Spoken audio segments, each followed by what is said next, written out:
Start करते हैं centre of mass and collision lecture number 7। आज हम लोग क्या पढ़ने वाले हैं बताइए? बाउंसिंग ऑफ ए बॉल। ये तो बहुत किया होगा बचपन से, है ना? कभी बॉल कैसे जमीन पे पटकते हैं फिर वो रिबाउंड करता है ना? ऐसे बचपन में खेलते होगे। चलिए देखिए, नहीं खेलते होगे तो देख लेना, किसी को तो खेलते हुए देखा ही होगा आपने, है ना? कोई तो बच्चा होगा ना घर में, किसी का तो घर में मतलब, है ना? तो भावनाओं को समझिए, क्रोनोलॉजी समझ के चलिए, ठीक है?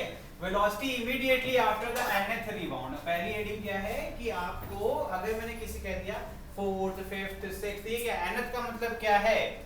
कितनी बार ये रिबाउंड हो रहा है, ठीक है? तो nth रिबाउंड के केस में आपसे किसी ने पूछ दिया कि वेलोसिटी क्या है, तो वेलोसिटी आपको क्लियरली पता है। पहला क्या होगा सर? अगर हमने फ्री फॉल किया तो यहाँ पर मान लेते हैं जब वो सरफेस को हिट कर रहा है उस टाइम पर उसकी वेलोसिटी कितनी है? v।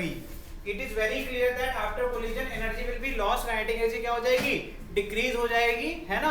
तो काइनेटिक डिक्रीज होगी तो इसका मतलब अब जो नई हाइट होगी वो कम होगी, पहले वाले हाइट से कम होता जाता है ना, रिबाउंड होता है तो फिर कम ऊंचाई तक जाता है, राइट? तो सिंपल वही कांसेप्ट है। तो अब मैंने कहा कि नई वेलोसिटी कितनी रही होगी फर्स्ट वाले में? आपके फर्स्ट रिबाउंड v1 रही होगी, v1 से ऊपर गया।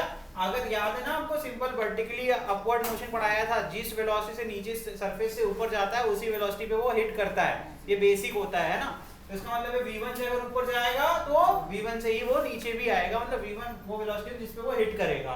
फिर से लॉस होगा, क्योंकि जितनी बार इंपैक्ट होगा यानी कोलिजन होगा उतनी बार एनर्जी कुछ ना कुछ लॉस होगी, और जिसके वजह से हाइट आपको रिड्यूस होती हुई दिखेगी, ठीक? अगेन सेकेंड रिबाउंड में हमने क्या देखा? हमने मान लिया कि v2 वेलोसिटी से ऊपर जा रहा है, और फिर ये तो बताने की जरूरत नहीं है कि जो इनिशियल वेलोसिटी होगी वही आपकी फाइनल वेलोसिटी ऑफ इंपैक्ट होगी।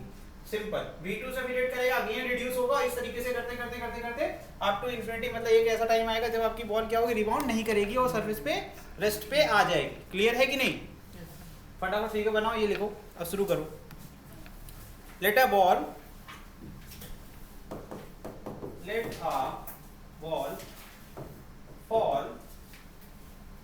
fall from height h,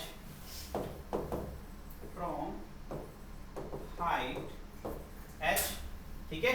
जो हमने रिलीज किया है, ठीक? and let it touch the ground,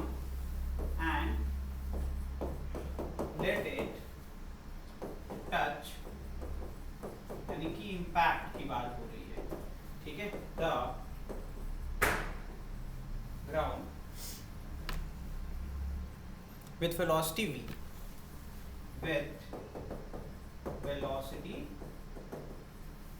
v, ठीक है? एंड टाइम टेकन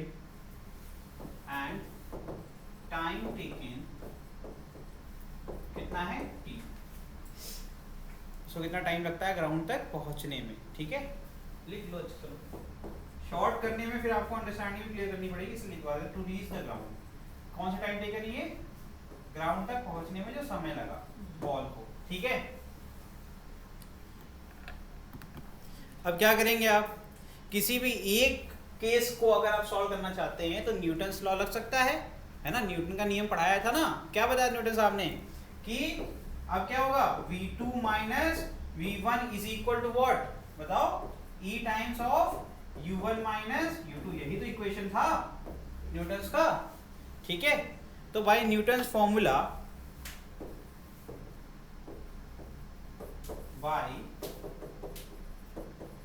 न्यूटन्स, मैंने अभी सिर्फ फॉर्मूला लिखा हुआ है, आप ये अभी केस मत लीजिएगा, जब हम कहेंगे तब।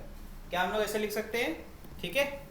अच्छा ये बताओ, वर्टिकली अपवर्ड और डाउनवर्ड मोशन में v की वेलोसिटी निकालने का फॉर्मूला क्या था? √2gh, ठीक है?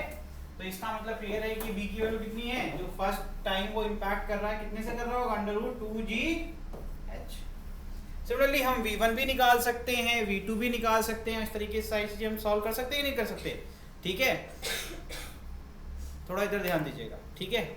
जरा मुझे ये बताओ, जब वो मैक्सिमम हाइट पे पहुंचेगा, कभी भी अगर एक केस सॉल्व करेंगे तो उसकी वैल्यू 0 होगी कि नहीं होगी?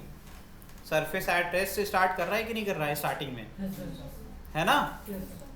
तो अगर हम कोई सिस्टम लेंगे तो इस केस में सिस्टम क्या हो सकता है? बॉल एंड सरफेस होगा ना। इसमें ये क्या है, V2 V1 क्या होता है कि आप एक सिस्टम लेते हो जिसमें एक से ज्यादा पार्टिकल होते हैं, एक पार्टिकल 1 की वेलोसिटी चल रही है इनिशियल एंड फाइनल, और एक चल रही है पार्टिकल 2 की।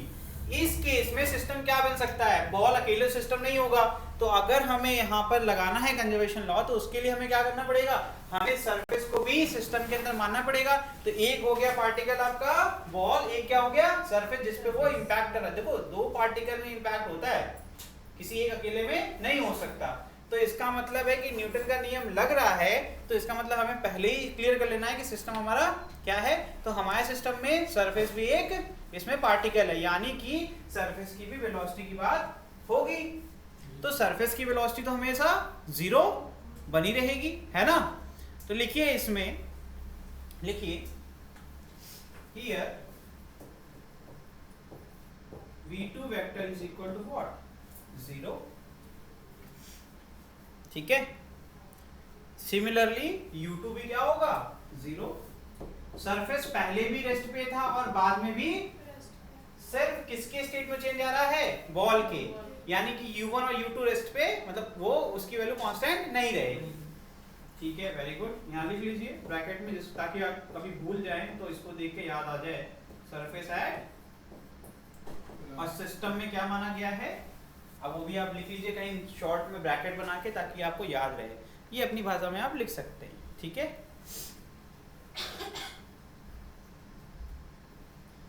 तो अगर हम न्यूटन का फॉर्मूला देखें ध्यान से, तो ये कैसा दिखेगा, अगर हम इसको पुट कर दें वैल्यूज हियर, तो यहाँ आ जाएगा 0 minus v1 vector is equal to e times of u1 vector, या फिर मैं कह सकता हूँ v1 will be equal to minus of e times of u1। होगा कि नहीं होगा, इसका मतलब है साइन अपोजिट होगा, और ये होना भी चाहिए था। अगर इधर से v आ रहा था, तो अब नेक्स्ट जो v1 होगा उसकी साइन देखो अपोजिट है कि नहीं है, क्या ये प्रूफ होता है।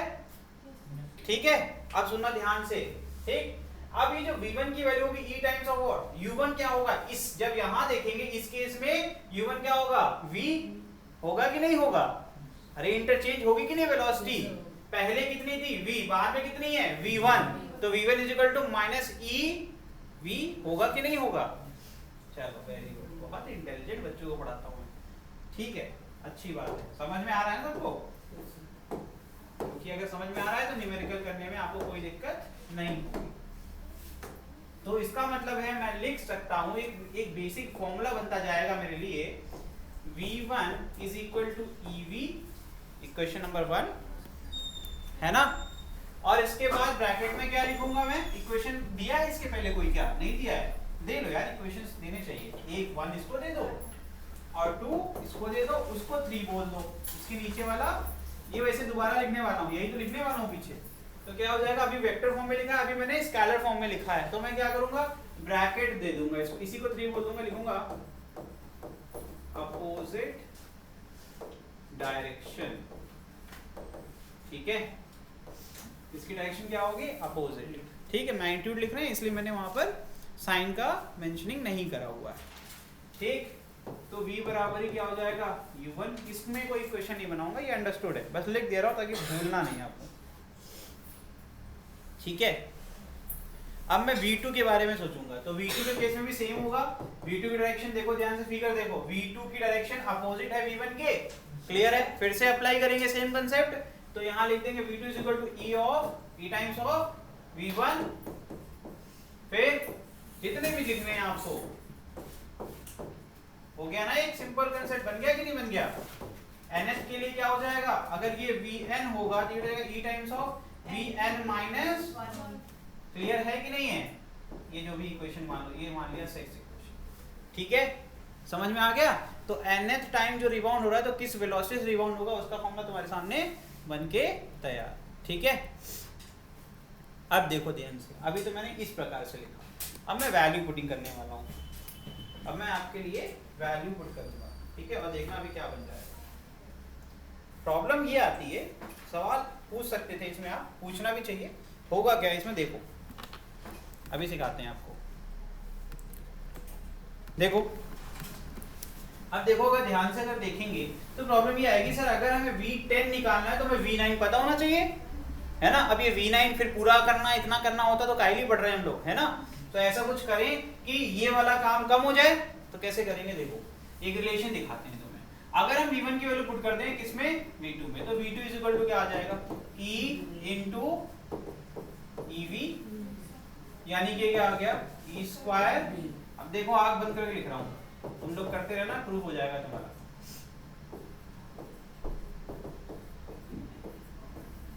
ये कैसे किया मैंने, पुट करके देखो, मेरी बात ही मत मानो। v2 यहाँ है ना, पुट करो, v2 कितना है, e स्क्वायर v, कितना बन जाएगा, e क्यूब v बनेगा कि नहीं बनेगा।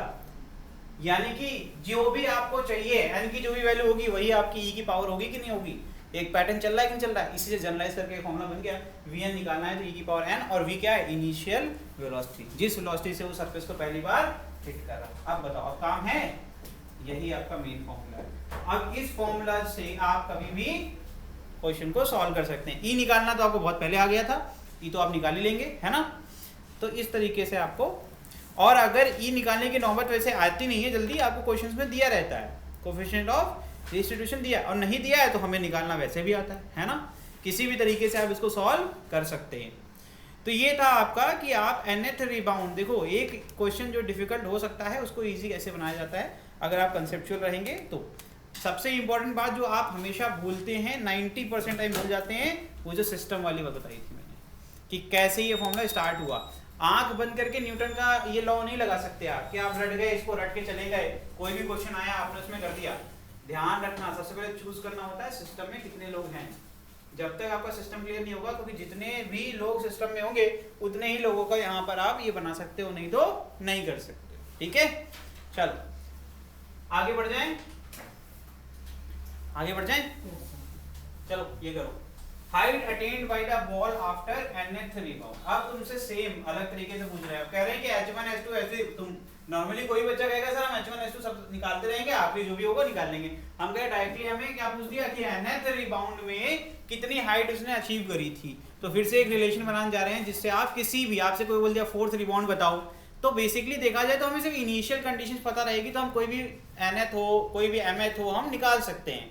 गेटिंग, जो पीछे सीखा उसमें क्या सीखा, सिर्फ हमें v पता होना चाहिए और e गिवन रहता है। ठीक है, तो हम उससे आसानी से कोई भी, आप किसी भी रिबाउंड की वेलोसिटी निकाल सकते हो। इसी प्रकार से अब हम किसी भी रिबाउंड की हाइट निकाल सकते हैं। तो कैसे करेंगे, सिंपल सा फॉर्मूला है भाई, v1 इज इक्वल टू, अभी तुमने ही प्रूफ किया, मैंने कुछ नहीं किया है, और v की वैल्यू तुमने पहले ही निकाल ली थी, दैट इज √2gh निकाला था ना, तो हम लोग वो यूज कर सकते हैं यहाँ पर। ठीक, तो यहाँ पर अगर v1 की बात करें, अगर फिर से मैं जो पढ़ के आया हूँ मोशन स्ट्रेट लाइन में वर्टिकली अपवर्ड मोशन के अंदर, उसमें क्या सीखा था, √2gh एक फॉर्मूला होता है किसी भी टाइम पर आपको अगर निकालना है क्या, velocity, velocity of what, impact, या फिर आप जिससे थ्रो कर रहे हो किसी भी इंस्टेंट पे निकालना है, तो जो भी हाइट होगी ऑटोमेटिकली किसी भी इंस्टेंट पे वो वेलोसिटी निकल जाएगी।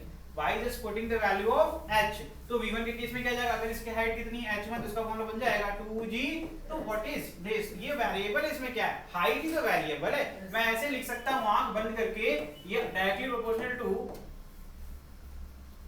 है कि नहीं है, यानी कि सिर्फ और सिर्फ ये हाइट ही तो बदलेगी जिससे कि वेलोसिटी बदलेगी, क्योंकि डायरेक्टली रिलेशन में है, लेकिन ये स्क्वायर रूट टाइम्स है, स्क्वायर रूट टाइम्स, यानी कि मुझे फिर v2 लिखना होगा तो मैं लिखूंगा √2gh2, और इस तरीके से nth के लिए भी मैं लिख सकता हूं, नहीं लिख सकता, और मुझे ऑलरेडी उनकी वेलोसिटी पता है, तो मैं nth के लिए भी vn की वैल्यू पुट करके पीछे निकाला था ना एक फॉर्मूला, उसकी मदद से मैं कभी भी hn निकाल सकता हूं। क्लियर हुआ कि नहीं हुआ। अब बस मुझे क्या करना होगा, स्क्वायरिंग बोथ साइड करना होगा रूट को हटाने के लिए, इससे ज़्यादा मुझे कुछ नहीं करना होगा। ठीक है, तो करो, लिखो फटाफट।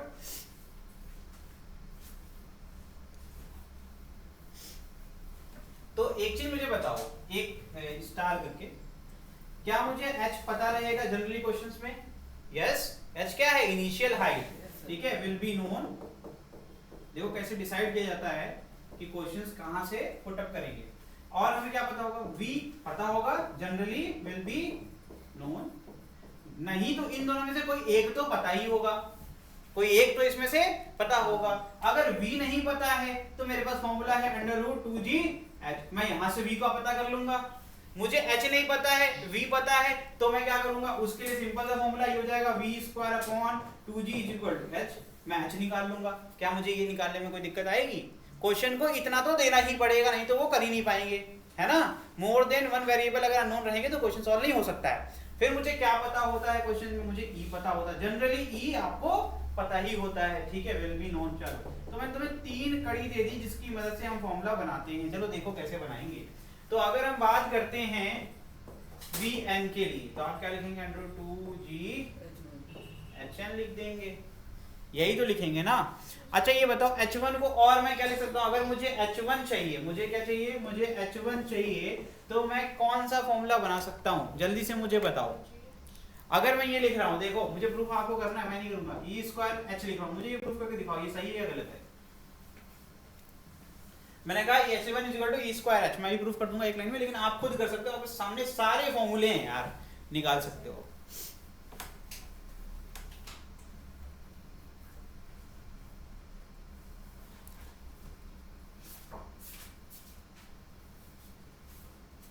अगर ना कर पाना, 1 मिनट ज्यादा टाइम नहीं है इसमें आपके पास।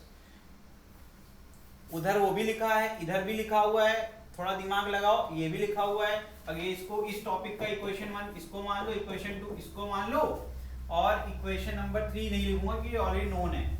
तो अगर टाइम बचाएं क्या, 1 और 2 के हिसाब से क्या हो जाएगा, EV = √2g(h1), v कितना होता है, √2g(h), ध्यान से देखा करो, 2g(h1), ठीक है बेटा, कोई गलत है क्या, स्क्वायरिंग बोथ साइड कर दो, क्या आ जाएगा, e² 2g =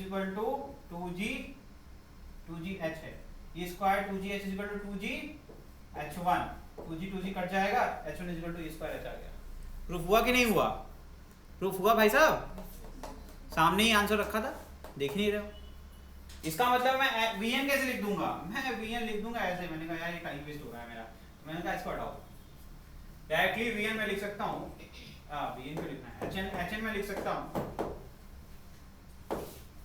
hn = e⁻, जो भी आपका चल रहा है n+1, देखो 1 चल रहा है तो पावर कितनी है, 2, एक ज्यादा, फिर इनिशियल जो भी हाइट होगी, ये बन गया तुम्हारा।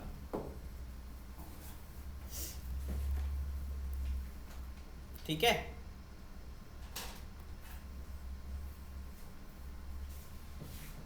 नहीं इसको गलत है, दिस इज रॉन्ग, प्रूफ करूंगा, हाँ 2 प्रूफ करूंगा, गलत नहीं पढ़ना है कभी भी ये जगह। अच्छा देखो ऐसे इसको लिख सकते हैं अपन, Vn =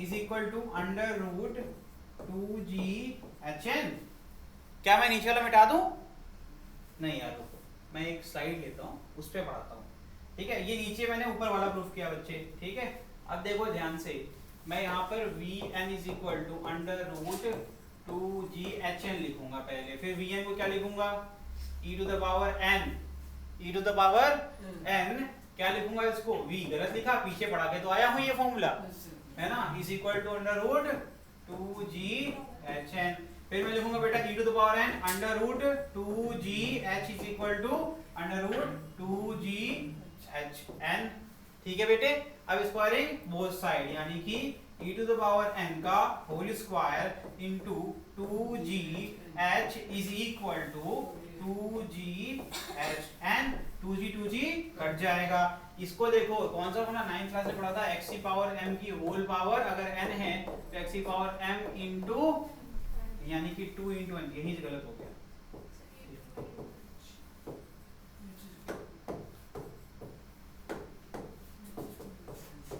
is equal to what,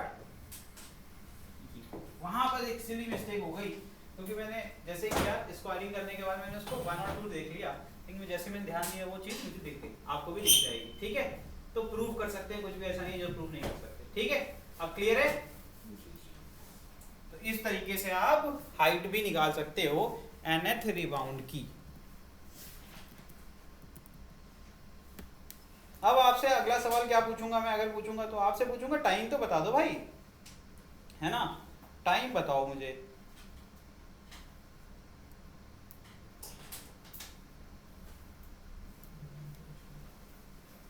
next सवाल क्या बनता है, टाइम टेकन, हटा दूं, हो जाएगा, time taken in nth rebound, आपसे बोला मैंने कि nth रिबाउंड में कितना समय लगा। टाइम टेकन तो जानते ही हो वर्टिकली अपवर्ड में क्या होता है ना। तो अब हमारे पास अगर फर्स्ट रिबाउंड का H1 निकालना हो तो आप क्या निकाल लेंगे, H1 इज इक्वल टू क्या आ जाएगा, ई स्क्वायर एच, ठीक। और अब अगर मैं कहता हूं आपसे 1/2 हाफ जी T1 स्क्वायर, ये कहां से आ गया यार, ये तो कहीं पढ़ा ही नहीं मैंने। क्या फॉर्मूला होता है सर? वो न्यूटन का second law, S is equal to u t plus half a t square. यहाँ पर u क्या है, 0, तो H1 को मैंने रिप्लेस कर दिया विद जितना भी टाइम लगा, मैंने मान लिया let time taken for first rebound is T1, ठीक है। तो फॉर्मूले के हिसाब से S is equal to, S की जगह आ जाएगा H1 और H1 is equal to U1 T1 plus half G T1 square, because U1 is 0, तो वहां से ऑटोमेटिकली सॉल्व हो जाती है प्रॉब्लम, ठीक है। चलिए, तो ये हो जाएगा half G T1 square is equal to, क्या करेंगे अब, ये फॉर्मूला लिखा हुआ है, ई स्क्वायर, एच को भी हम लिख सकते हैं 1/2 जी T square. What is T? E is the time, first जो आपका, जब आपका ये इंपैक्ट होता है तो जितना टाइम लगा होगा इस capital H small H height को कवर करने में, उसी को कहेंगे टी ना, ठीक। तो half G T square, is it okay? ठीक है भाई साहब, नहीं ठीक है। तो ये मैंने H रख दिया और मैंने H1 भी रख दिया, ठीक। क्या T1 निकल जाएगा? अरे भाई ये तो ऐसे कट गया,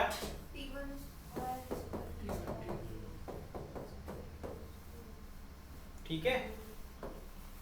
या फिर T1 is equal to ET,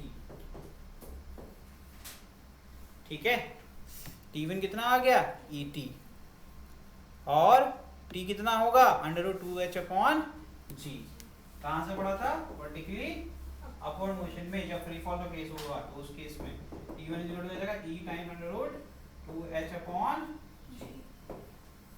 ठीक। अब फिर से H2 के लिए निकालो, ठीक है। फिर अपन डायरेक्टली लिखेंगे Tn के लिए, S2 के लिए हमें T2 मिल जाएगा, और जब हमें T2 मिल जाएगा तो हमें एक पैटर्न दिखने लगेगा,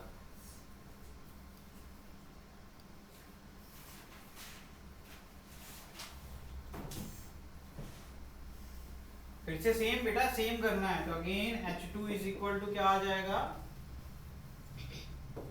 बताओ, E स्क्वायर रहेगा कि E की पावर 4 हो जाएगा, मुझे कोई ये बताए। 2n था ना, तो फिर 4 होगा ना, n की वैल्यू 1 से 2 जाएगी, 2 2 4 ही तो होता है। लिख देता हूँ फिर भी तुम्हारे लिए, फॉर्मूला पीछे ही लिखा है फिर भी कंफ्यूज हो रहे हो।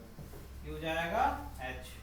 फिर H2 के लिए क्या करेंगे, हाफ जी T2 स्क्वायर, ठीक है, is equal to e to the power 4 half G T square, ठीक है। तो यहां से आगे लिखिए half G T2 square is equal to e to the power 4 into half G T square, ठीक है। T2 square is equal to हो जाएगा E स्क्वायर T, है ना, क्या आ जाएगा, T2 is equal to E square T। किसी को समझ नहीं आ रहा भाई साहब, जब तुम यहाँ से स्क्वायर हटाओगे तो रूट लग जाएगा, e की पावर 4 है तो e का स्क्वायर बाहर आ जाएगा, e का स्क्वायर हो जाएगा e की पावर 4 और t स्क्वायर से निकलेगा t, तो e स्क्वायर t निकला। समझ में आ गया भाई साहब? चलिए अब यहाँ से बताइए, T3 एक बार कर लीजिएगा घर पे जाके। अब बताइए मुझे Tn के लिए क्या लिखूंगा मैं, एक पैटर्न देखने को मिल रहा है, जब 1 था T1 था तो e की पावर कितनी थी, बाहर निकले 1, t तो फॉलो ही कर रहा है, t के लिए कुछ ऑप्शन नहीं है, ठीक है। और यहाँ पर 2, फिर Tn के लिए क्या होगा, एक चीज तो क्लियर, e की पावर n तो दिख गया, और फिर निकलेगा क्या, साथ में t निकलेगा, क्योंकि हाफ gt स्क्वायर को कोई रिप्लेस करने वाला नहीं है, यहाँ कोई स्क्वायरिंग नहीं हो रही है, तो यहाँ हो जाएगा e की पावर n t, और ये हो गया nth रिबाउंड के लिए। अगर इन द फॉर्म ऑफ लिखना है जनरल, तो e की पावर n √2h/g, ये हो गए तुम्हारे फॉर्मूले। इजी है कि नहीं है, बस दिखने में डरावना है, बाकी कुछ भी नहीं है। अब आखिरी सवाल तुमसे भयंकर ये पूछेंगे, टोटल टाइम बता दो झटके से, कह देंगे टोटल बताओ मुझे एक साथ, यानी कि शुरू किया और खत्म किया उनके बीच टोटल टाइम बताओ। है ना सही क्वेश्चन? तो कैसे निकालेंगे? अब कहेंगे सबको जोड़ो बैठ के सर 1 घंटा। सर इंटीग्रेट कर दीजिए। देखते हैं इंटीग्रेट। अच्छा सुनो, एक बढ़िया सवाल मैं तुमसे पूछता हूँ, काउंटर क्वेश्चन ये। इंटीग्रेट की कंडीशन क्या होती है? कब कब हम इंटीग्रेट कर सकते हैं? सर जब एरिया वो ना मतलब सर यहाँ कोई एरिया है क्या? सर मोमेंट कुछ एक चाहिए होता है रेट, एक होता है ना रेट ऑफ इंटीग्रेशन। dx होता था x की पावर n dx होता। dx क्या होता था? एक बहुत बेसिक, क्योंकि पता है प्रॉब्लम सारी बेसिक्स में ही होती है। एक बात बोली थी मैंने जब मैंने पढ़ाया था, किसी के रिस्पेक्ट में ही चलेगा, हर बार कितना जुड़ेगा वो भी डिसाइडेड है। वो dx क्या है, हर बार कितना टूटेगा वो भी डिसाइडेड। डिफरेंशिएशन में पता है dy dx वहां पे भी करते हैं। फिर गलत पे एक और गलत बोल रही हैं आप, सुन नहीं रही हैं ध्यान से। मैं कुछ बोल रहा हूँ बहुत कीमती चीज, आप ध्यान नहीं दे रही हैं। यहाँ पर क्या है जिसके रिस्पेक्ट में आप चल सकते हो, जो सब में सेम चल रहा हो? कुछ है? एच भी चेंज हो रहा है, टी भी चेंज हो रहा है, इतने वेरिएबल्स हैं उसमें तुम इंटीग्रेशन लगा रही हो। कैसे लगाओगी बताओ? मैंने इतनी देर से अभी बताया dx बताया। dx क्यों बताया भाई? कितना जोड़ेंगे पता है हमें, हर बार हम बराबर ही जोड़ेंगे। कब तक जोड़ेंगे? टोटल ना मिल जाए। यही तो होता है इंटीग्रेशन। मैंने सिखाया था इंटीग्रेशन जोड़ना होता है और डिफरेंशिएशन तोड़ना होता है। तोड़ेंगे कितना वो भी हमें पता है, रेट ऑफ चेंज पता रहता है कि इस रेट से चेंज हो रहा है, और इंटरवल ऑफ टाइम में फिक्स होता है रेट ऑफ चेंज, अलग अलग नहीं होता है। ये कहाँ छूट गया तुमसे? कोई बात नहीं, ध्यान दो, ठीक है। तो इंटीग्रेशन नहीं करेंगे, हम बहुत कर सकते हैं। एक सीरीज बना सकते हैं। सीरीज हमने पढ़ा था ना, सीक्वेंस सीरीज बचपन में पढ़ा होगा, है ना? तो हम यहाँ सीरीज बना सकते हैं, और कुछ नहीं बन रहा है यहाँ पर, ठीक है। चलिए देखते हैं। तो अगर ऐसा होगा तो हम समेशन कर सकते हैं। समेशन में मैंने सिखाया था, समेशन छोटा भाई होता है इंटीग्रेशन का। ये सारे शब्द मेरे रिकॉर्डिंग में हैं, और मैंने उसमें बताया था कि समेशन वहां लगता है जहां पर कोई सेम वैल्यू है लेकिन वह बदल रही है। सेम चीज की वैल्यू, हाइट बदल रहा है, सेम चीज है ना, हाइट ही हाइट हो रही है, और क्या टाइम चेंज हो रहा है, वेलोसिटी चेंज हो रहा है। तो ऐसे केसेस में हमने बोलता समेशन वही लगता है जहां पर सेम चीज को बार बार अलग अलग वैल्यू में जोड़ना है। जैसे f1 plus f2 plus f3 करना है, वहां पर इंटीग्रेशन नहीं लगा रहे अगर वहां पर वैल्यूज चेंज हो रही है, ठीक है। तो बार बार किसी एक पर्टिकुलर क्वांटिटी की जब वैल्यूज चेंज होती है तो उस केस में हमेशा समेशन लगता है। इस केस में भी समेशन लग सकता है, यानी कि सीरीज वाली बातें आएंगी। समझ गए? चलिए ये सब बेसिक का चीज है, टाइम वेस्ट हो गया, कोई नहीं। तो पहले ये कवर कर लेते हैं, टोटल टाइम, ठीक है। ये कहां से आ गया हाथ में? चलिए टोटल टाइम की बात करते हैं।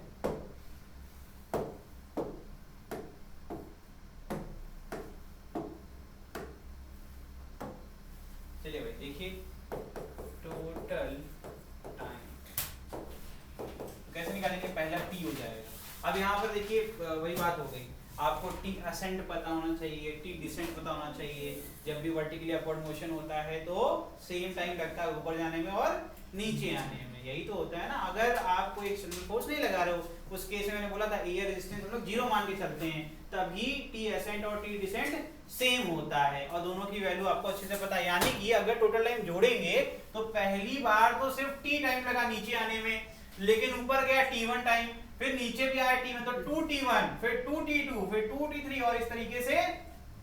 समझ में आ रहा है कि नहीं आ रहा है? हम सिर्फ एक ही केस को सॉल्व कर रहे हैं हर बार, क्योंकि हमें ऐसा जरूरत ही नहीं था। हमें h निकालना था, तो चाहे मैं असेंट में सॉल्व कर लूं चाहे डिसेंट में सॉल्व लूं, मुझे आंसर मिल जा रहा था। मेरा जो वेरिएबल है वो निकल जा रहा था मैथमेटिकल करेक्ट तरीके से, ठीक है। अभी लेकिन मुझे जो बोला जा रहा है, मुझे बोला जा रहा है कि यहाँ से शुरू कर रहे हो और जब मोशन खत्म हो रहा है तो मुझे टोटल टाइम कितना मेरा कंज्यूम हो गया वो बताओ। तो उस केस में क्लियर है, जितने भी टाइम इंटरवल है वो सारे आपके जोड़े जाएंगे, ठीक है। तो पहला टाइम अगर t है तो दूसरा t1 जाने में लगा होगा, तो t1 आने में भी। तो इस तरीके से जब मैं लिखूंगा तो कंफ्यूजन नहीं होना चाहिए कि क्यों लिख रहा हूं, ठीक है।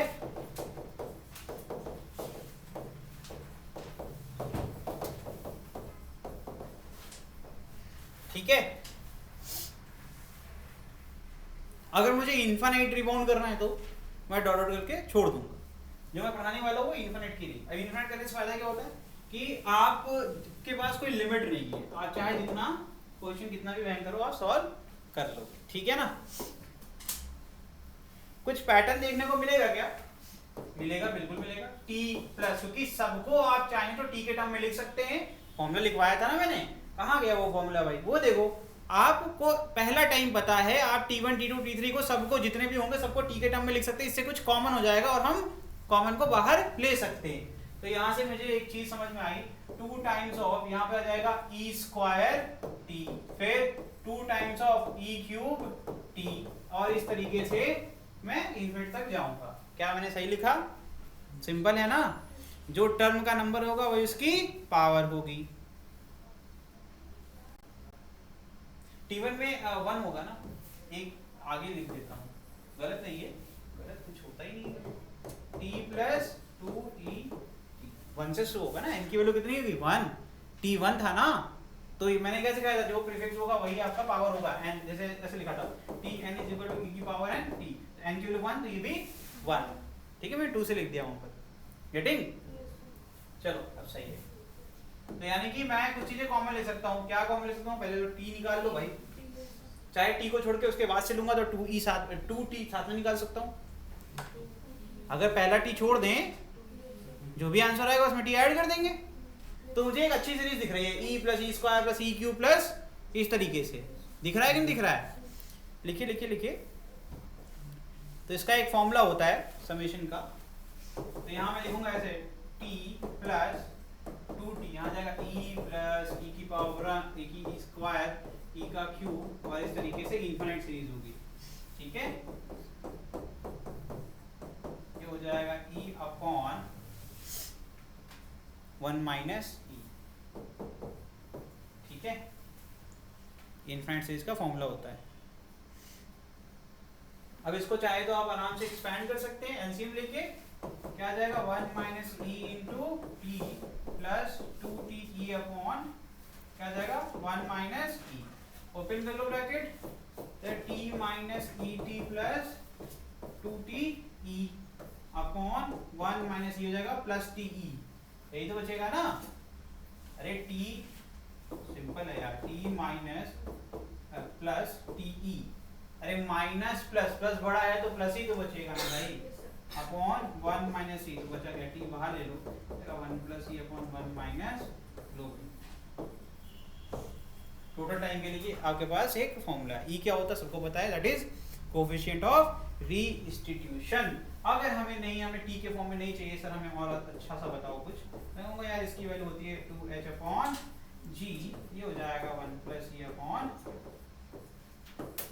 आपको क्या याद करना है? आपको सिर्फ ये याद करना है, ये 4-5 फॉर्मूले, आपको ये डेरिवेशन बस समझने के लिए, ताकि कोई सवाल अगर कहीं फंस जाए तो आप उसको कर सकें। ठीक है, अब अगला जो सवाल है वो ये होता है डिस्टेंस कवर्ड। तो आपको मैंने 3 केसेस पढ़ाए। एक बताया कि तुमसे कभी पूछ दिया मैंने कि 10th रिबाउंड में वेलोसिटी कितनी निकाल लोगे, फॉर्मूला मिल गया।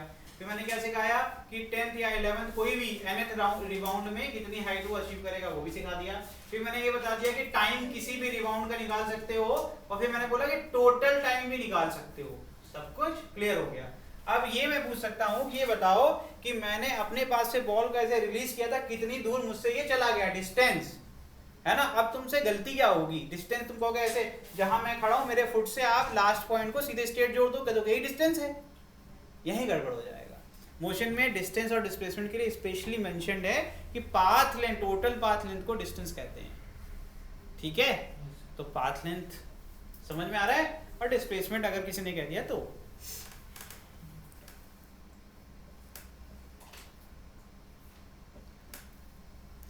डिस्टेंस वाले केस में भी जैसे टाइम जुड़ा, वैसे ही अब इसको t को रिप्लेस कर दो किससे, h से।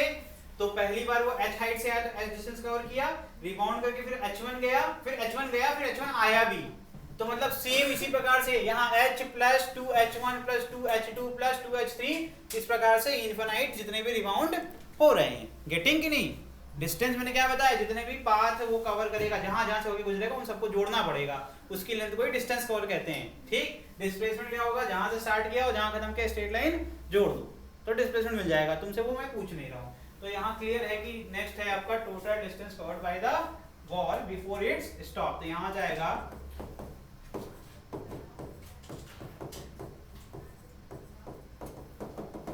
ठीक है, मैं इन्फिनिटी के लिए पढ़ाऊंगा, इन्फिनिटी के लिए पढ़ने से फायदा है, कभी भी कोई भी दिक्कत नहीं आएगी।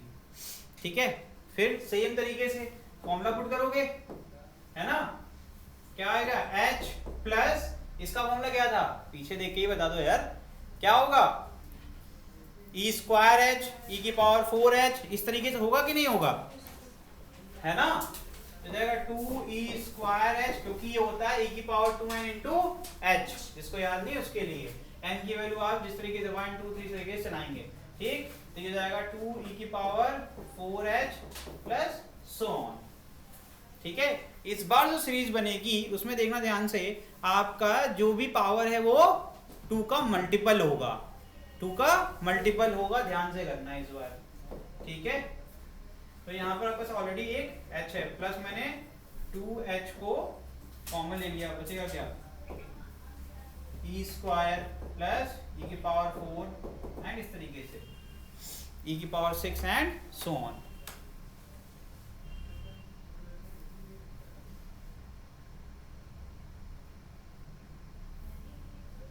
अच्छा देखो ध्यान से, मैं e स्क्वायर को कॉमन ले सकता हूँ क्योंकि e स्क्वायर सब में आएगा, e की पावर 2 तो हमेशा आएगा, कैसे मैंने किया वही वाला फॉर्मूला यार, ये वाला फॉर्मूला जो होता है x की पावर m का होल पावर 2 कर दिया, फॉर्मूला क्या था 2n था ना, तो मैंने n को अंदर रखा और 2 को बाहर कर दिया। इससे क्या फायदा हो गया मेरे लिए, मेरी एक नई सीरीज मुझे दिखने लगी, यहाँ से मैंने कहा कि इसको कॉमन लो 2e स्क्वायर h, तो पहला टर्म क्या आ गया 1, अब दूसरे वाले में 2 डिवीजन कर लो, पावर को डिवीजन 4 था तो क्या आ जाएगा 2, ठीक है, अब इस तरीके से आपके कितना हो जाएगा 2 4 6 इस तरीके से, ठीक है, तो यहाँ आ जाएगा e की पावर 2 प्लस e की पावर 4 प्लस e की पावर 6 और इस तरीके से चलता जाएगा।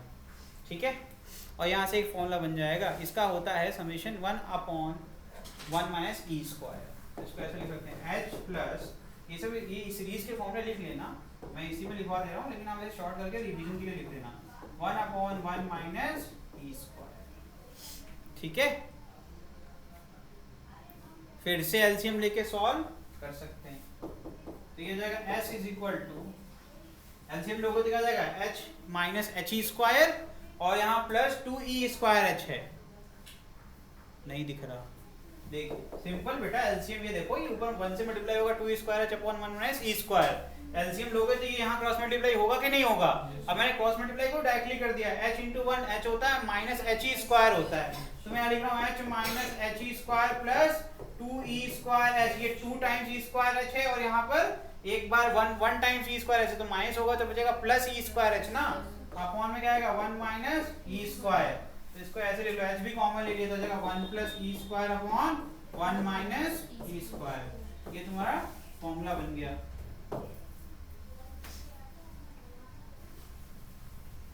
ठीक है,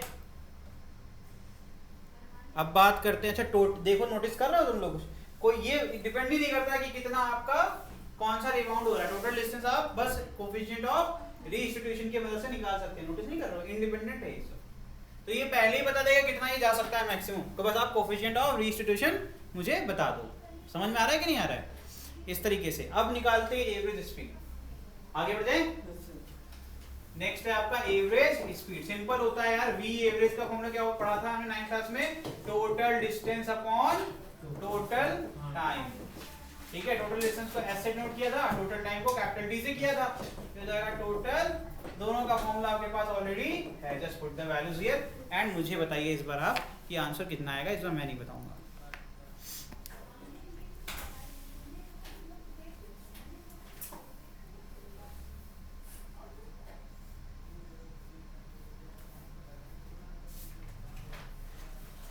कौन है ये,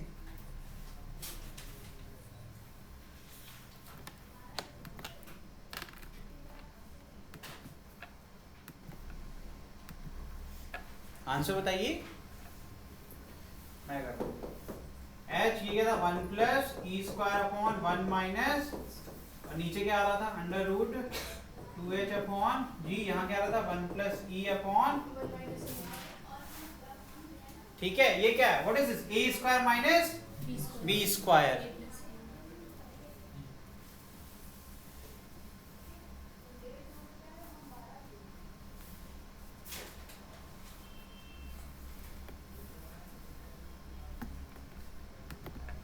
ओके ठीक है। तो यहाँ पर आगे देखिए ये हो जाएगा h 1 plus e square upon 1 plus e into 1 minus e, नीचे क्या था अंडर रूट 2h अपॉन जी, क्या आ जाएगा ये 1 प्लस ई अपॉन 1 माइनस ई। देखो ध्यान से ये डिनोमिनेटर कटेगा कि नहीं कटेगा, डिनोमिनेटर कैंसिल हो जाएगा। अब इसका न्यूमरेटर हमेशा डिनोमिनेटर में मल्टीप्लाई हो जाता है, तो इट विल बिकम, देखो ध्यान से एक और चीज सिखा देते हैं, बचपन में पढ़ी होगी, इसको आप इस प्रकार से भी लिख सकते हैं, ठीक है। तो रूट 2h को अलग करने वाला हूँ, रूट जी को अलग, ठीक है। तो यहाँ h into 1 plus e square, अब मैं रूट जी को इससे मल्टीप्लाई करने वाला हूँ, ठीक है, ताकि ये सिंपल हो जाए, ठीक। 1 प्लस ई मल्टीप्लाई हो जाएगा, तो ये जाएगा 1 प्लस ई का होल स्क्वायर, और मल्टीप्लिकेशन में क्या आ जाएगा अंडर रूट, ठीक है।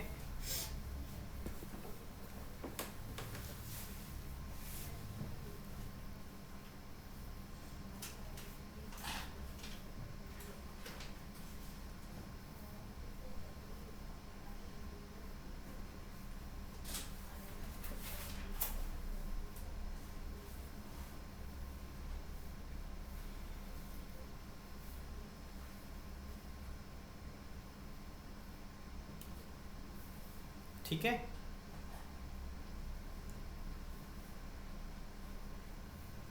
रेशनलाइज कर सकते हैं हम लोग रूट एच को, हम रेशनलाइज कर सकते हैं ना। तो रूट एच कहाँ चला जाएगा, न्यूमरेटर में। अरे भाई इसी जैसे ये फॉर्मूला होता है वैसे ये भी तो फॉर्मूला होता है, अंडर रूट ए इंटू बी को लिख सकते हैं अंडर रूट ए इंटू अंडर रूट बी। तो रूट एच को अलग कर लो और रेशनलाइज कर लो, तो नीचे एच बचेगा, एच एच कट जाएगा और बचेगा ऊपर रूट एच इंटू रूट जी, उसको लिख देंगे रूट जी एच, और नीचे क्या है रूट 2। तो मैं इसको सिंप्लीफाई करके लिख सकता हूँ रूट जी एच अपॉन 2, और बचेगा इधर क्या बचेगा 1 plus e square upon 1 plus ई का, ये ज्यादा सिंप्लीफाइड है ना, ये हो गया तो भाई, है ना।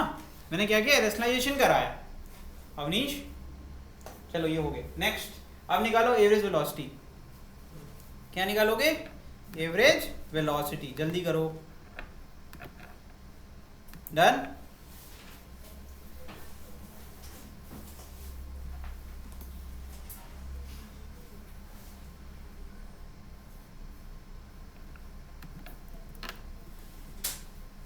आगे बढ़ जाएं, चलो देखो ये करो, ये क्या हो जाएगा, एवरेज वेलोसिटी क्या हो जाएगा बताइए भाई, बताओ, टोटल डिस्प्लेसमेंट अपॉन, काहे कि तुम लोग इतना डरते हो जी, क्या हो जाएगा टोटल,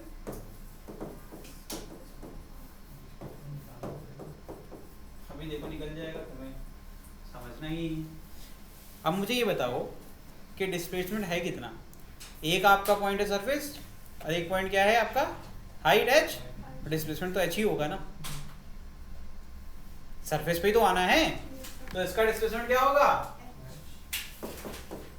टाइम कितना होगा, अरे आराम से टोटल टाइम क्या लोगे, कैपिटल टी लोगे। अच्छा ये मुझे कोई प्रूफ करे, कैपिटल टी लेंगे स्मॉल टी लेंगे, क्योंकि स्मॉल टी पर मोशन रुका नहीं, ये वो वाली बात हो गई कि मैं स्ट्रेट लाइन मोशन का तो कर रहा हूं, लेकिन मैं जा रहा हूं फिर आ रहा हूं, जा रहा हूं आ रहा हूं, मेरा डिस्प्लेसमेंट तो ठीक है, फिक्स है, ए और बी के बीच में ही है, लेकिन टाइम तो जब तक मैं रुक नहीं जाता तब तक वो नहीं होगा ना।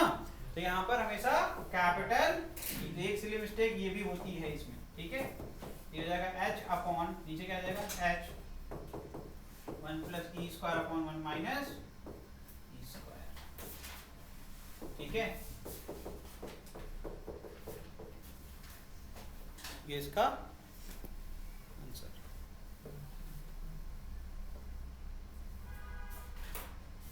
हाँ यहाँ पे ये गलत है, दिस इज रॉन्ग, यहाँ v होता था, यहाँ v होता था, जिससे क्या बन जाता है ये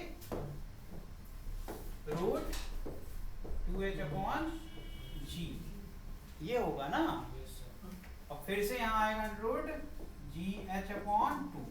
अब मैं ये करके दिखाई देता हूँ, देखो ध्यान से, ये तो पहले ये कर लो, ये जाएगा 1 माइनस ई स्क्वायर अपॉन, ठीक है भैया, अंदर।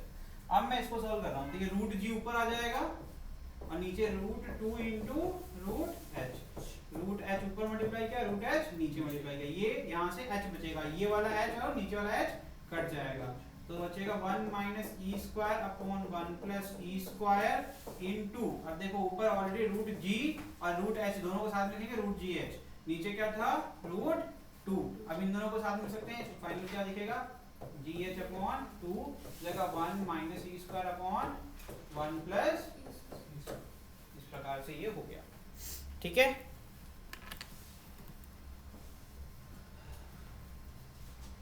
अरे यार पूरा फॉर्मूला ही करके लिखे हैं, ये लिखना चाहिए था ना, दिमाग में ही नहीं आ रहा है। ठीक है, तो 1 प्लस ई अपॉन 1 माइनस ई होगा ना,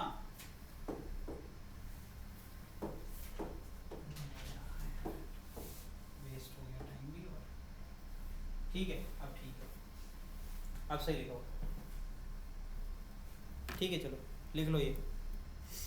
ठीक है, अब लास्ट टॉपिक है ऑब्लिक कोलिजन, समझ में तो आ गया, वो फॉर्मूला गलत लिख दिया था मैंने, यहाँ पर देख लो वापस समझा देता हूँ क्या गलती हुई यार, ये फॉर्मूला मैंने निकाला था ना, कहाँ गया ये, ठीक है, t इंटू 1 प्लस ई अपॉन 1 माइनस टी होता है अंडर 2h अपॉन जी, तो मैंने यहाँ पर 1 प्लस ई स्क्वायर लिख दिया था, 1 माइनस ई square upon 1 plus e square लिख दिया था, इसलिए मैंने उसको सही किया। ठीक है, वो h वाले में उसमें मैं थोड़ा सा गड़बड़ा गया, कोई नहीं। नेक्स्ट टॉपिक है ऑब्लिक कोलिजन, कब होता है जब किसी एंगल पर, यानी कि जिस पाथ पे नहीं चल रहा है लाइन ऑफ एक्शन से, अलग पाथ से कोई आके कोलाइड करता है, इंपैक्ट करता है, तो उस केस में ऑब्लिक कोलिजन होता है। चलो ठीक है, अभी बताएंगे दोबारा। नेक्स्ट टॉपिक है ऑब्लिक कोलिजन। ठीक है, देखो यहाँ पर क्या हो रहा है, M1 और M2 देखो दोनों एक ही लाइन ऑफ एक्शन पर नहीं है, यानी कि जो पाथ है वो अलग अलग है। ठीक है, जिससे कि एक एंगल बनेगा, जब हिट करेंगे तो फिर दोनों अलग अलग पाथ पर डिवाइड हो जाएंगे। ठीक है, विद रिस्पेक्ट टू क्या, जो आपका रेफरेंस एक्सिस है, दैट इज एक्स एक्सिस। दिख रहा है कि नहीं दिख रहा है? तो पहला स्टेप क्या करोगे, मैंने कितनी बार सिखाया है, क्या सिखाया था आपको, कंजर्वेशन ऑफ लीनियर मोमेंटम लगा दोगे सबसे पहले तो, क्योंकि आप क्या करोगे M1 M2 को एक सिस्टम मान लोगे, फिर उनकी वेलोसिटी आपको पता ही है, तो क्या लिख देंगे M1 V1 प्लस M2, आगे तो बोलो M2 V2, तो भाई ये क्या मतलब है यार, तुम्हें कॉन्फिडेंस ही नहीं है। क्या जाएगा M1 V1 plus M2 V2 is equal to M1 U1 plus M2 U2। Very good. अब इसके बाद बोले गलत है तो कहोगे कैसे, क्योंकि आप देखो U1 U2 का लाइन ऑफ एक्शन ठीक है पैरेलल है, बट U2 V2 और V1 का नहीं है, तो फिर ये जब लगता है तो लाइन ऑफ एक्शन हमेशा सेम होना चाहिए। तो इसका मतलब है कि V1 V2 नहीं हो सकता, तो होगा क्या, इसका मतलब है कंपोनेंट होगा। तो इसीलिए फिगर को देखो, एफबीडी वाला फिगर देखो क्या बना हुआ है, एक cos फाई होगा और एक cos थीटा, और वो हमेशा U1 और U2 के सेम लाइन ऑफ एक्शन पर लाई करते हैं। तो कंजर्वेशन लगेगा तो उसी पे लगेगा जो रेफरेंस है, या फिर अलग लगा दो कहीं पे भी, तो क्योंकि दोनों का पाथ अब अलग अलग हो गया, तो आपके क्या एक लाइन लिखवाइए नोट में कि जो इंपल्स है वो कब आपका जीरो होगा, जब आपका किसी एक पर्टिकुलर डायरेक्शन में सारे कंपोनेंट क्या हो जा रहे हैं, आपके एक्सटर्नल फोर्स जीरो हो रहा है। तो यहाँ पर डायरेक्शन वाली बात मैंने सिखाई थी, तो यहाँ डायरेक्शन वाली बात आप भूल कैसे सकते हो। इसका मतलब M1 V1 की जगह क्या लिखना चाहिए था हम लोग को, अगर V1 एंगल बनाता है आफ्टर कोलिजन, कितना एंगल बना रहा है भाई, cos थीटा बनाएगा, क्योंकि थीटा एंगल बना रहा है विद द एक्स एक्सिस, तो यहाँ इक्वेशन लिखा जाएगा M1, इसीलिए तुम लोग इतना डरते हो, क्योंकि तुम लोग को जब तुम लोग कहते हो हाँ बोल दिया तब गलत बता देते हैं, है ना, तो ध्यान से बोलना चाहिए ना, क्योंकि सारी बातें मैंने बताई हैं, तो ये कैसे भूल सकते हो, वो जो आखिरी वाली नोट थी देखो कितनी इंपॉर्टेंट निकल गई, वो भूल गए और काम गड़बड़ हो गया। उसमें क्लियरली मेंशन्ड है कि ये ऐसा भी हो सकता है कि हर डायरेक्शन में इंपल्स कंजर्व ना हो, हर डायरेक्शन में इंपल्स कंजर्व ना हो, क्योंकि तभी ऐसा होगा कि वो अपने पास से डेविएट हो जाएगा। कंजर्व होता तो स्ट्रेट लाइन मोशन कर रहा होता ना ये, तो इसीलिए, क्योंकि एक्स कंपोनेंट तो कंजर्व हो गया, लेकिन अब वाई कंपोनेंट कंजर्व, ठीक है भैया, ठीक है, देखो ध्यान से, लेकिन ये इसको यहाँ से आपको दिख रहा होगा दोनों एक दूसरे के अपोजिट जरूर है। यहाँ देखिए क्या आ जाएगा, is equal to M1 U1 plus, ठीक है,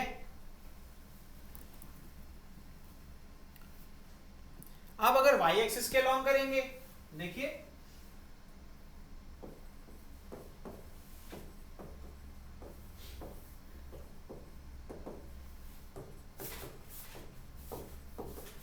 चेक करना पड़ेगा ना। तो यहाँ पर जब y एक्सिस के अलॉन्ग करेंगे तो u1 y 0 है कि नहीं है? तो m1 u1 y क्या आ जाएगा? 0 0 plus 0 is equal to, final में देखा तो मैंने पाया यहाँ आ जाएगा m1 v1 sin theta plus m2 v2 sin phi. देखो ऑटोमेटिकली दिख गया कि दोनों एक दूसरे को क्या कर रहे हैं? बैलेंस कर रहे हैं। ठीक है, तो लिखिए आगे condition, if collision is elastic, if collision is elastic then elastic collision condition आपको याद होनी चाहिए। क्या हो जाएगा? Kinetic energy will be conserved, यानी कि k initial will be equal to what? k final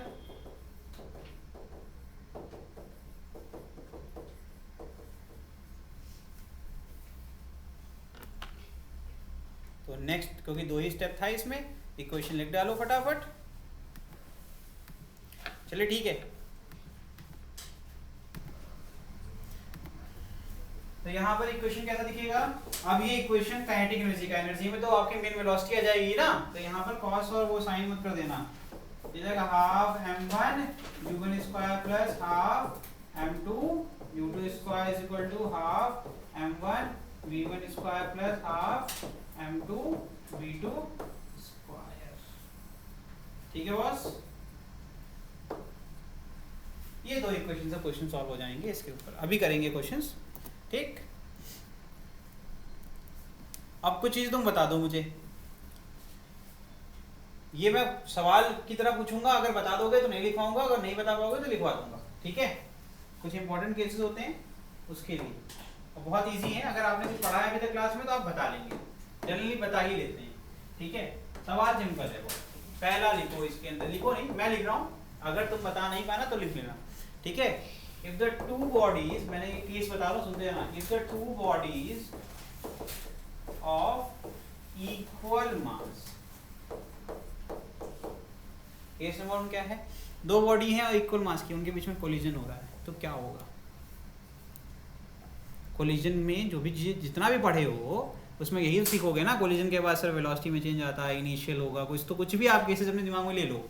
मान लो u1 u2 है, ठीक है, आप कहते हो हेड ऑन कोलिजन है, आप कहते हो इलास्टिक कोलिजन है, आपको मैंने बस इतना बोला कि दो जो बॉडी है उनका मास क्या है? इक्वल, तो जितनी पॉसिबिलिटी बनती है वो बता दो मुझे, क्या क्या पॉसिबिलिटी बनती है, चाहे कॉपी देख के बता दो चाहे बिना देखे बता दो।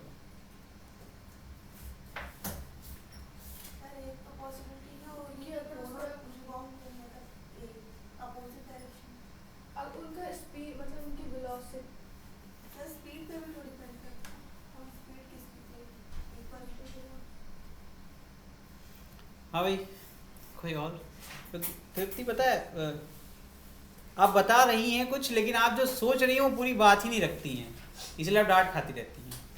तुमने कहा कि दोनों इक्वल मास हैं, रिबाउंड कर जा रहा है, तो रिबाउंड कब करेगा भाई? क्या कंडीशंस होनी चाहिए ये तो बताओ मुझे। मास सेम है, मतलब इनर्शिया की तो कोई खेल यहाँ पर होने वाली नहीं है, सारा खेल उनकी वेलोसिटी का ही है। बिना इन्होंने एक कंस्टेंट ही नहीं दिया मुझे कि वेलोसिटी का क्या फ्लो से चल रहा है, मैं कैसे मालूम रिबाउंड हो जाएगा? मुझे कुछ पता ही नहीं है u1 u2 क्या है ना, तो ऐसे ऐसे नहीं होता है। ठीक है, तो केस नंबर 1 मान लेते हैं, अगर एक रुका हुआ है और एक आ रहा है दौड़ते हुए, जिस भी वेलोसिटी से आ रहा है, u1 से आ रहा है, तो ये क्या होगा? लड़ने के बाद पूरी एनर्जी ट्रांसफर हो जाएगी और ये भागने लगेगा, ये रुक जाएगा। ठीक है, लिख लीजिए, if m1 is equal to m2 is equal to m,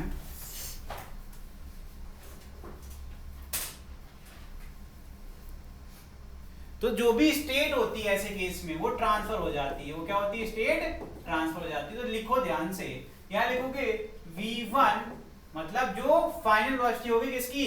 particle 1 की, वो होगी इनिशियल वेलोसिटी ऑफ पार्टिकल 2। तभी जब दौड़ते हुए आ रहा है, इसको जैसे हिट कर रहा है, ये इसकी स्टेट क्या थी? रेस्ट थी, तो अब इसकी स्टेट क्या हो जाएगी? फाइनल स्टेट क्या हो जाएगी? रेस्ट, और इसकी स्टेट क्या हो जाएगी? मोशन। तो v2 इज इक्वल टू क्या हो जाएगा? u1, v2 is equal to, ठीक है, हमें जितना सिंपलेस्ट वे में हम लोग सोच सकते हैं उतने सिंपलेस्ट वे में सोचना चाहिए, क्वेश्चन सॉल्व हो जाएंगे सारे के सारे, ठीक है। कभी नोटिस नहीं किया एक भी ऐसा क्वेश्चन नहीं कितना बड़ा हो हम लोग सिंपलेस्ट वे में ही सॉल्व किए हैं।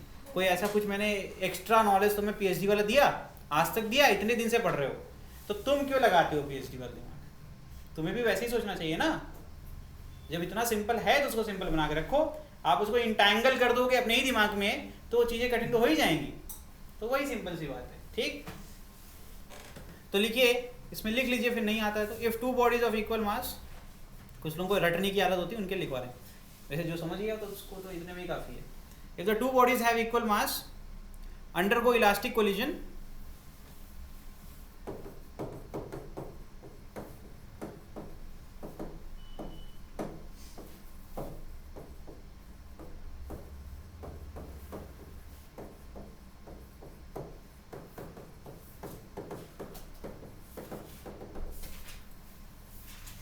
undergo elastic collision in 1D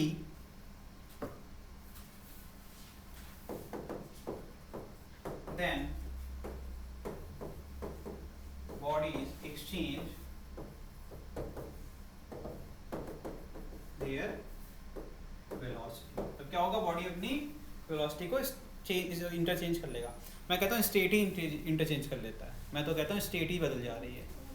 पहले अगर रेस्ट पे था वो रेस्ट पे आ गया, वो मोशन में आ गया, ठीक है। देखिए next, if the two bodies, ये मत लिखो एक्चुअल में, ये इसलिए मत लिखो क्योंकि तुम्हें मैंने ऑलरेडी बता दिया है, इसको बस सुन लो।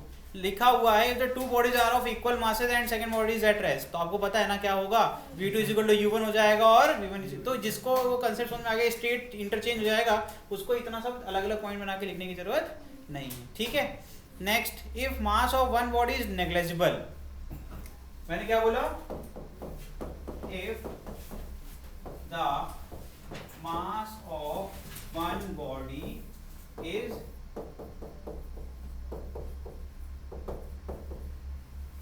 ठीक है as compare to the other,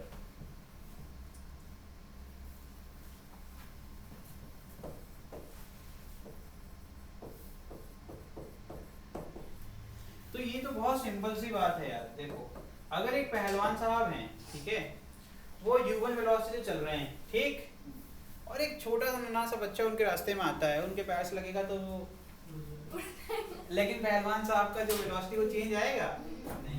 तो देखा जाए इस केस में जो v1 होगा वही आपका u1 होगा, बट जो आपका v2 होगा वो ट्वाइस ऑफ, ठीक है, लिख डालिए बस। पहले क्या माना गया है, ये तो कॉमन सेंस वाली बात है, क्या है भाई, u2 = 0 माना गया है, ठीक है।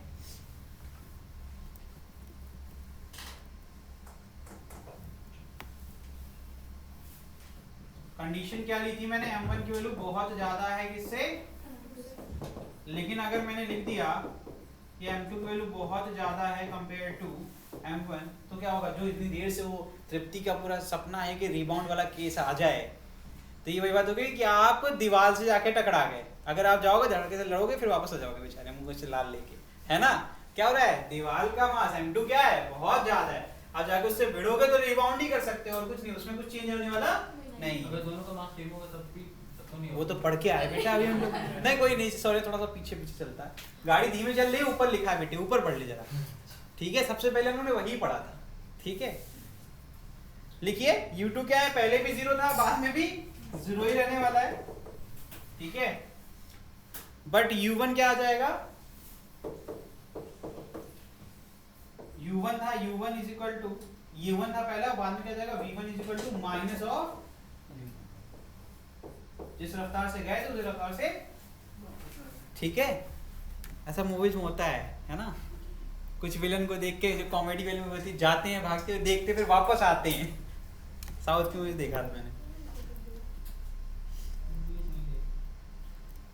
चलो देखना चाहिए थोड़ा बहुत कभी कभी, पबजी छोड़ के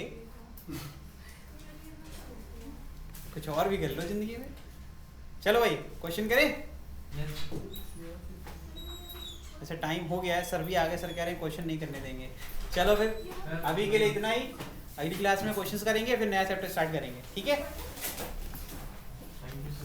थैंक यू।